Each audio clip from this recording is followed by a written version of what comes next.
membawa yang namanya buku tanpa kata. Buku tanpa kata ini tidak ada tulisan di dalamnya, tidak ada. Namun dari buku tanpa kata ini memiliki makna yang sangat berarti tentang perjalanan hidup manusia. Nah, buku ini tidak berisikan tulisan-tulisan seperti yang Bapak katakan tadi, tetapi berisikan apa? Ya, perjalanan makna kehidupan manusia. Nah, sebelum kita lanjut ke sini, coba kita merenungkan kembali. Coba kita ingat-ingat, seperti apa sih hidup manusia sekarang ini? Apakah penuh dengan dosa? Ya. Penuh dengan dosa. Nah, jadi seperti yang Bapak katakan tadi, warna hitam ini adalah melambangkan sebagai dosa. Dosa seringkali kita pahami ketika kita berbuat sesuatu yang sangat besar, seperti membunuh seseorang, mencuri, membuli, itu adalah salah satu dari dosa. Nah, tetapi dosa tidak hanya hal sebesar itu, hal sekecil saja pun, seperti ketika ada temannya jatuh, kalian diamkan, kalian biarkan kayak gitu, kalian ketawa, itu sudah salah satu dosa. Merasa dirinya paling benar, ikan timbul, ya, merasa dirinya paling benar, itu adalah salah satu bentuk dosa juga. Menyimpan dendam, adanya di antara kalian yang menyimpan dendam? Tidak kan? Berdamai semua. Menyimpan dendam juga adalah salah satu dari dosa. Seperti yang dikatakan Roma 3 ayat 23b berkata, sesungguhnya semua manusia telah jatuh ke dalam dosa dan telah kehilangan kemuliaan Allah. Ya. Roma 3 ayat 23, sesungguhnya manusia telah berbuat dosa dan telah kehilangan kemuliaan Allah. Nah, oleh karena itu tidak ada satupun manusia yang tidak berdosa. Tidak satupun dari antara kita, baik saya, kalian, orang tua, bahkan yang lain, tidak ada yang bisa dibilang bersih dari dosa. Nah, tetapi ada kabar baiknya. Ada kabar baiknya. Mari kita membuka warna merah. Warna merah ini adalah yang diartikan dengan darah.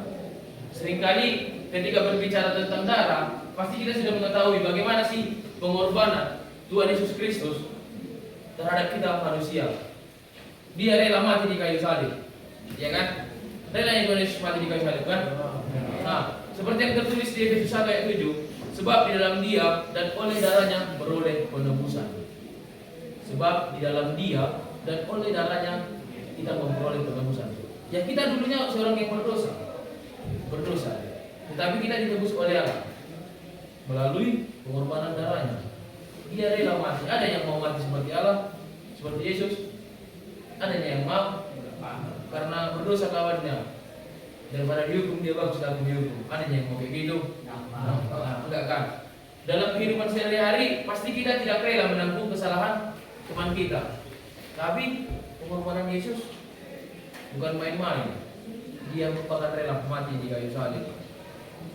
Tidak mementingkan seberapa jahat sih, seberapa, tapi enggak, karena kasih sayangnya, karena kasihnya itu, jadi Yesus rela mati di kayu salib. Nah, setelah Yesus mati di kayu salib, bukan cuma itu, Yesus juga memiliki pengharapan kepada kita agar apa? Ya, kita disucikan, kita diputihkan, putih tanpa noda. Yang dulunya kita berdosa, kita ditebus oleh pengorbanan Yesus, sehingga kita memperoleh yang namanya pemulihan, hidup baru. Pernah kalian mendengar hidup baru? Bersih dari segala dosa. Sudah dipulihkan. Tidak ada yang diminta Tuhan. Tidak ada yang diharapkan untuk kita menebus itu kepada Tuhan. Ketika Tuhan Yesus mati di kayu salib, apakah Tuhan Yesus meminta sesuatu dari kita? Tidak. Tetapi yang dimintanya ya pemulihan. Setelah kita mengalami yang namanya pemulihan, kita juga dituntut setelah hidup baru, kita dituntut yang namanya dengan pertumbuhan. Di Mazmur 92 ayat 13 berkata, orang benar akan bertunas dan berbuah. Orang benar akan bertunas dan berbuah. dalam kehidupan sehari-hari di sini kita memang dituntut untuk berbuah. Tahu yang kalian buah-buah roh? Tahu yang buah-buah roh? Coba sebutkan. Yang pertama, kasih. Dua, tiga, empat, lima. Baru.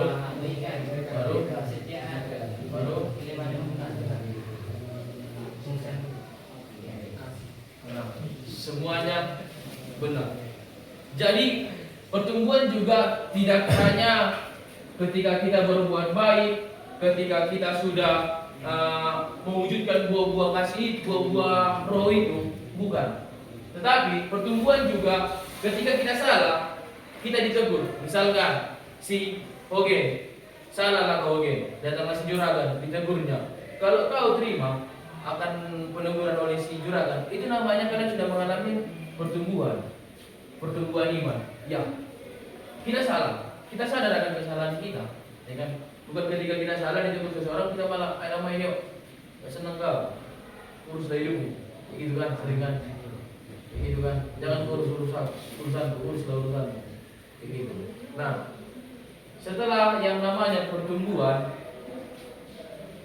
kita akan memperoleh hidup yang kekal, warna emas. Warna emas ini melambangkan kerajaan surgawi, hidup kekal. Inilah akhir perjalanan hidup manusia. Ini akhir perjalanan hidup manusia. Ya, kita hidup untuk Tuhan, ya kan? Ada yang kalian yang hidup bukan untuk Tuhan, tidak kan? Kita hidup untuk Tuhan. Jadi di Yohanes 17 ayat 3 berkata, inilah hidup yang kekal itu, yaitu bahwa mereka mengenal Engkau. Engkau yang berarti Allah. Engkau itu yang berarti Allah. Hidup kekal dimulai saat kita mengenal Tuhan. Hidup kekal dimulai saat kita mengenal Tuhan. Setelah kita balik ke warna hitam. Karena di zaman sekarang manusia tidak luput dari yang warna hitam ini. Bahkan meskipun sudah terjadi penebusan, kita selalu kembali ke warna hitam ini. Tidak pernah kita sadar. Kita yang bukan kalian. Kita, berarti ada saya di dalamnya. Ya. Bukan ketika makanya saya bilang dosa itu bukan ketika kita berbuat hal yang besar, yang kecil saja, membuang sampah sembarangan, itu berdosa kita, ya kan? Karena alam itu adalah ciptaan Allah yang indah. Intinya di bab 11, ya kan? Nah, jadi hidup kekal ini juga tidak rumit untuk kita dapatkan, tidak. Murahnya hidup kekal ini kita dapatkan dengan cara apa? Ya, kita percaya kepada Tuhan, melakukan hal-hal yang baik. Nah, ketika kalian berkata, Pak, aku sudah melakukan hal yang baik, gimana dong? Udah bisa nggak masuk surga? Bukan. Hal baik itu adalah ucapan syukur kita kepada Tuhan. Percayalah kalian, ketika kalian percaya kepada Yesus, hal baik juga akan kalian perbuat tanpa memperhitungkannya. Tidak lagi kalian perhitungkan, aku sudah melakukan hal baik seperti ini. Tidak. Dan kunci utama mendapatkan hidup kekal ini, ya percaya kepada Tuhan. Jadi sebenarnya murahnya mendapatkan warna emas ini. Murah. Gratis kok. Gratis. Bukan ada dituntut Tuhan kita masuk, bukan. Tapi seringkali karena dosa manusia, hal-hal baik di belakang orang hitam ini tertutupi. Tidak kelihatan hal baik karena dosa manusia, ya kan? Tidak terlihat hal-hal baik di belakang itu. Jadi buku tanpa kata ini sederhana dan penjelasannya juga sangat realita dalam kehidupan kita. Jadi dari buku tanpa kata ini kita mendapatkan yang dimana kita berdosa, kita ditebus, kita disucikan tanpa dosa, dan kita mengalami yang namanya pertumbuhan dan akhirnya memperoleh hidup yang kekal. Jadi untuk anak-anak sekalian, dari buku ini juga kita ditebus oleh oleh Tuhan, kita diampuni, kita dipanggil untuk bertumbuh, dan ingat, kita dijanjikan hidup yang kekal. Seperti ada yang tertulis dalam kitab, barang siapa yang percaya kepada Dia akan memperoleh hidup yang kekal. Mungkin terkait buku tanpa kata ini hanya sekianlah yang bisa Bapak jelaskan. Saya harap mari setelah mendengarkan buku tanpa kata ini, kita tidak hanya mendengarkannya saja, tetapi marilah menjadi pelaku yang dimana sadar akan perjalanan hidup kita yang sudah melenceng, sudah jauh dari yang namanya kekulusan ataupun kesempurnaan. Memang tidak ada yang sempurna, tetapi Tuhan meminta kita jadilah sempurna seperti Bapamu. Ada itu jalan kita. Oke, sekianlah. Tuhan Yesus memberkati. Shalom. Dek, foto sekali dek.